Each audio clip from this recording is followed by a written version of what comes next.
Well, hey there everybody, welcome back down into the dungeon for a usual sort of regular Sunday update on what's growing on down here in the dungeon. I got kind of a little experiment going on with the fish tanks, so you'll notice I'm looking down rather a lot this evening.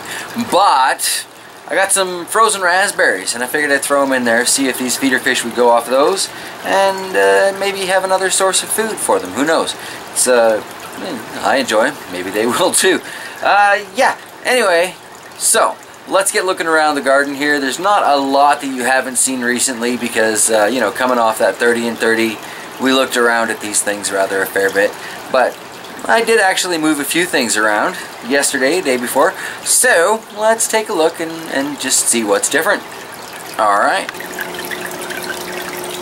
I was kind of hoping the fish would show an interest in that because it's such a sharp flavor and scent and such, but we'll see. I'll check back on them a few times. Might catch them nibbling a little later on.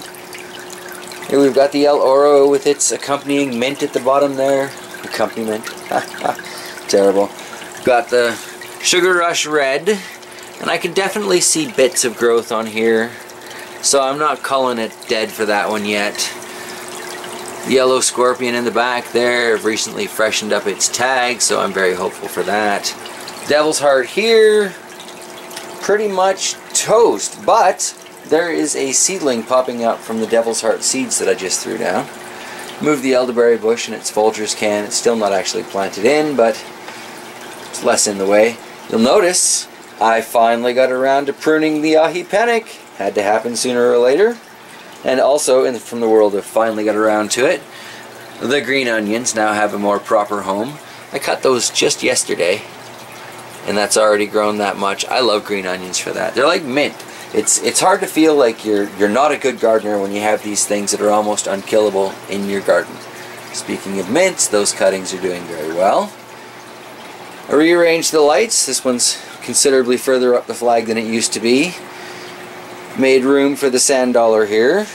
It's also got a light of its own. It's a 17 watt 6000K, I think. So we'll see how it does. None of this light is quite as intense as the shop light LED upstairs, but it is, in theory, a better spectrum of light for it, so who knows? It might just live through all this. We've got a nasturtium popping up in there. Oh, we've got two nasturtiums popping up in there. I don't know much about growing flowers from seeds, so this is going to be entertaining and educational. Moved the sage over and the cress, hoping that they'll sprout sooner. I love cress and sage. Well, I love sage too. So yeah, we've got our little Devil's Heart popping up here. Still in its seed casing. Not entirely sure that was going to be a happy pepper, but and we've got this ahi's getting all scraggly on us here. Gonna have to do something about that. And what do we have here that's sprouted up for us?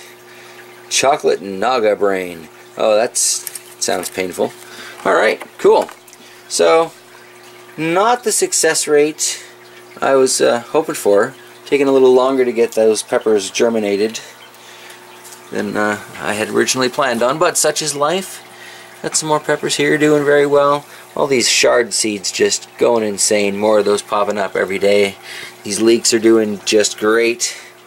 Nothing coming up in the tomatoes yet. Probably wouldn't be a bad idea to slip a few of these onto the warming mat, but for now, they're just sitting there doing their thing. Making sure I keep making sure the soil is moist, but not necessarily soaked. And yeah, let time do its thing. Look down through there at the shelf. We've got one of those mint cuttings from Dead Reaper, I think, but the mint was still alive, needed to go somewhere.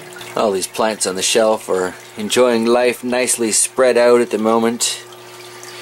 And still doing fairly well under this cheap stick-em-on LED strip. So I do think I'm going to end up getting a few more of those in the future. Having a little fun playing with them. Maybe even putting some lights under the cupboards in the kitchen. That would be nice. There's a large dark area up there I don't care for very much. Oh, are they going for it? Are they going for it? Almost. It's like they know what I'm watching. Got a piece of regular food in the background that's got their attention. Oh well. Anyway, back to plants. Brings us to the table here. First thing to see here is that Matchbox. This thing producing so many little flower buds, I decided I'm going to take the chance, put it in a slightly larger container, and then we're just going to leave that. That thing is going to stay underneath this light, and hopefully that will be a really good thing. All these other seedlings seem to be doing fairly well. We've got the crimson red back here that was developing a flower on it. Let's see if we can find it there. Thought I saw it earlier. Oh yeah, there we go. Just right in there. Fantastic. I'm starting to get pretty excited about this light. I was worried that it was not necessarily everything I was hoping for, but it was pretty foolish of me to think that I could replace sunlight with an LED fixture. It is doing well for the plants that have been entirely inside though. So that is good, that is good. Oh, had kind of an accidental planting.